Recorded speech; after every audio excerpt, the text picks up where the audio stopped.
কলেজে যে ঘুমাতাম বেশিরভাগ সময়, টিচাররা আচ্ছা ঘুমাচ্ছে, আচ্ছা ঠিক আছে থাক বাদ দাও না, এই প্রায়োরিটিটা বা এই জায়গাটা তো সবাই পায় না। ছোটবেলায় তিনি বাবাকে হারিয়েছেন এবং বাবাকে হারাবার পর থেকে তিনি ঈদে কখনো নিজের জন্য কিছু কেনেননি, ঠিক বলেছে? এক্স্যাক্টলি। আমি কখনোই মানে নিজের জন্য ঈদে আব্বু মারা যাওয়ার পর কখনোই কেনা হয়নি। তবে আমি এখন যেটা করি, যখন থেকে আমার রেসপন্সিবিলিটি এসেছে যে আমাকে অনেক কিছু করতে হবে জীবনে, তখন আমি আমার বাসায় যেই হেল্পিং হ্যান্ডসগুলো আছে আমি সবসময় তাদের জন্য জামা কাপড় আগে কিনি। তাদের যেই নিড আছে বা তারা যেটা চায় আমি সেটা ফুলফিল করার চেষ্টা করি।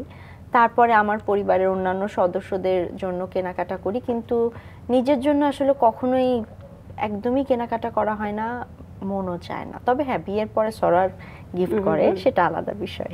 বিয়ের আগে ভাই বোনরা বা মা এই যে নিজের জন্য কিছু কিনতেন না, মানে সেই দিক থেকে কি বলা হতো আসলে?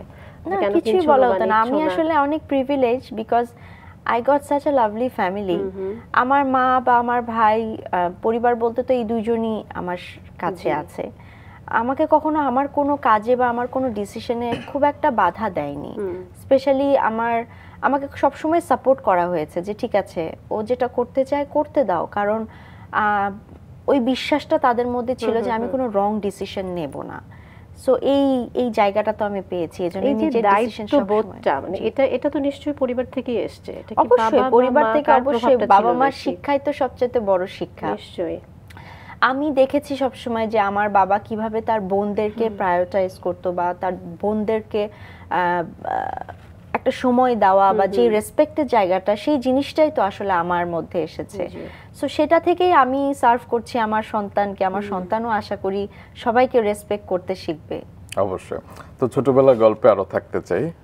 ভিকারুননিসা নূন স্কুলে, রাজশাহীতে তো জন্ম 20 ফেব্রুয়ারি, তারপর ঢাকায় চলে আসা, ভিকারুননিসা নূন স্কুলে ভর্তি হয়।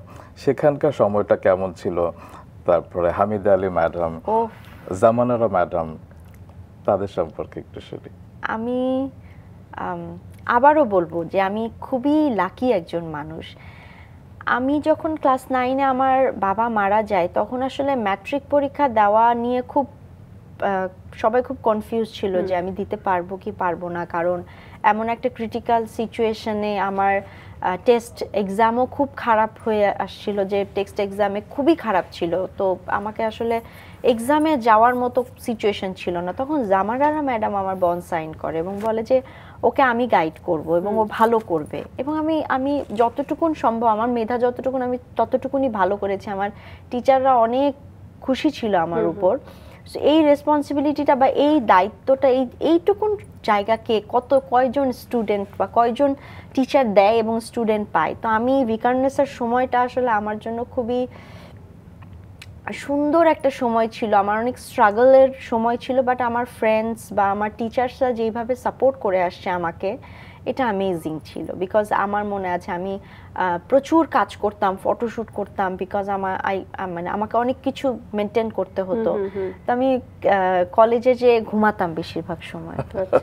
সো আমার ফ্রেন্ডরা নোট তুলে নেওয়া, যে ওকে নোটটা আমি পরে দিয়ে দিব, টিচাররা আচ্ছা ঘুমাচ্ছে, আচ্ছা ঠিক আছে থাক বাদ দাও না, তোমরা ওকে বুঝাই দিও আমি কি বলছি। সো এই প্রায়োরিটিটা বা এই জায়গাটা তো সবাই পায় না। সো ওই জন্য বলবো যে আমি খুব লাকি একজন মানুষ। একদমই তাই।